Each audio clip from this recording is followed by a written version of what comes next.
Salah satu dari keturunan Abdul Manaf adalah Hashim, yaitu kakek buyutnya Rasulullah. Nah, Hashim serta saudara-saudaranya ketika memegang kedudukan untuk melayani dari jemaah haji, mereka pun sangat piawai dan juga mudah bersosialisasi dengan komunitas-komunitas lainnya di luar sana, sehingga Mekah pun menjadi kuat dan juga makmur.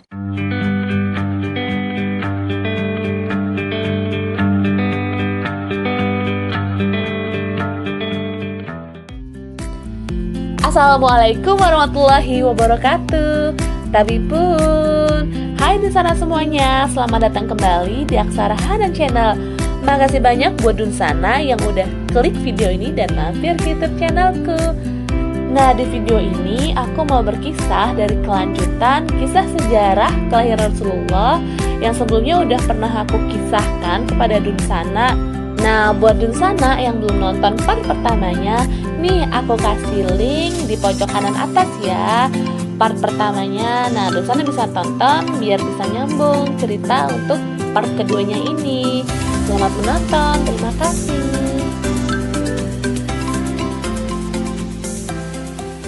Nah, suatu ketika Hashim yang pulang dari Suriah menuju kota Mekah melalui Yathrib. Nah, dia singgah dulu nih di situ. Kemudian dia melihat ada seorang wanita yang baik-baik di tengah transaksi perdagangan dengan dia, yang mana itu bernama Salma bin Amir yang berasal dari suku Kajras. Kemudian ia pun tertarik dengan wanita tersebut dan berkeinginan untuk melamar Salma. Singkat cerita, Salma pun menerima lamaran dari Hashim yang saat itu statusnya sudah menjadi janda.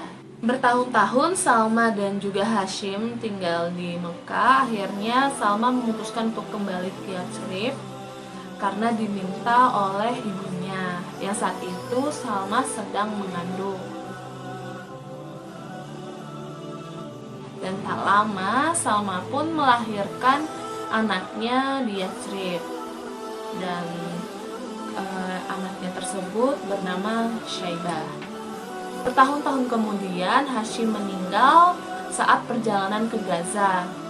Nah, posisi kedudukan dari Hashim kemudian digantikan oleh adiknya, yaitu Muthalib. Nah, Muthalib ini sangat terkenal nih sama kedermawanannya, kemurahan hatinya, dan juga beliau suka membeli budak-budak atau memerdekakan budak-budak. Nah, suatu ketika ia pun teringat nih sama keponakannya, anak dari kakaknya Hashim, si Saibah. Kemudian dia pun pergi ke Yathrib, ke Madinah, yang mana Saibah saat itu tinggal di sana bersama ibunya. Muthalib pun meminta kepada Salma untuk membawa kembali keponakannya atau Syaibah untuk kembali ke Mekah. Muthalib bilang Syaibah adalah keturunan dari Raja Mekah yang bernama Qusay.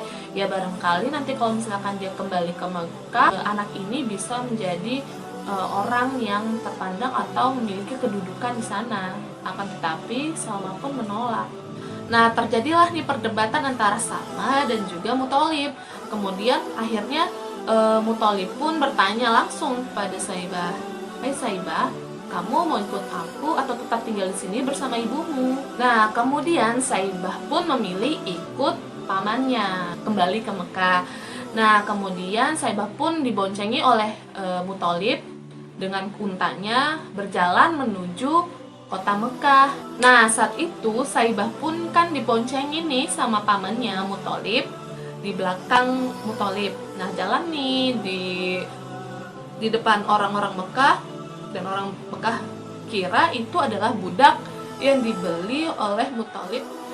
Orang-orang Quraisy pun bilang gini, "Oh, itu Abdul Muthalib. Abdul, hamba Muthalib." Nah, dikira itu adalah hambanya Muthalib. Makanya dari situ Syaibah lebih dikenal dengan nama Abdul Muthalib. Abdul Muthalib pun tumbuh besar dan menjadi pemuda yang sangat tangguh. Nah, Abdul Muthalib pun menikah dan dikaruniai anak bernama Harith.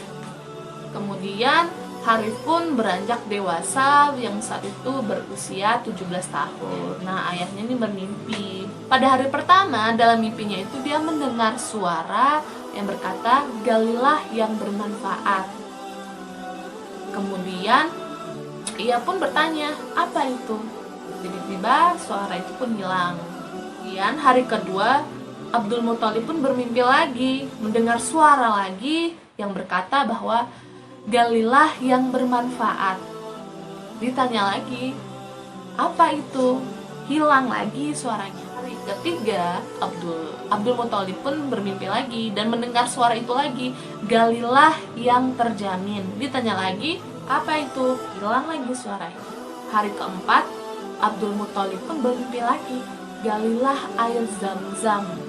Kata suara itu. Kemudian ditanya, apa itu? Air Zam-Zam adalah air yang tidak pernah rusak dan juga bersih. Dan berilah air Zam-Zam ini kepada jemaah haji. Itulah mimpi terakhir dari Abdul Muthalib.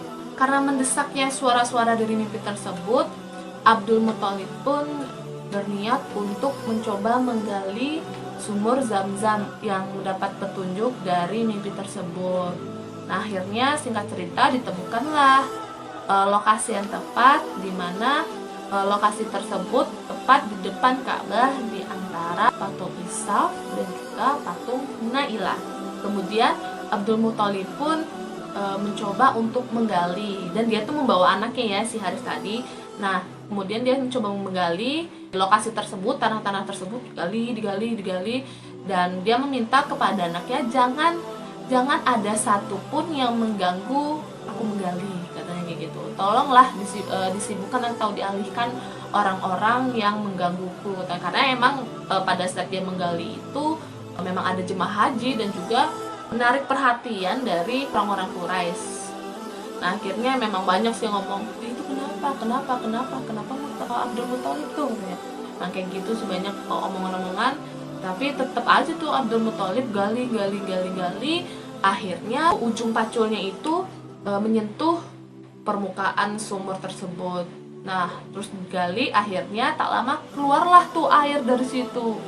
Nah, orang-orang Quraisy yang melihat itu, mereka terkejut. Dan Abdul Muthalib pun juga ya tak kalah terkejut lah. Ternyata di dalam mimpinya itu benar, petunjuk-petunjuk dalam mimpinya itu benar.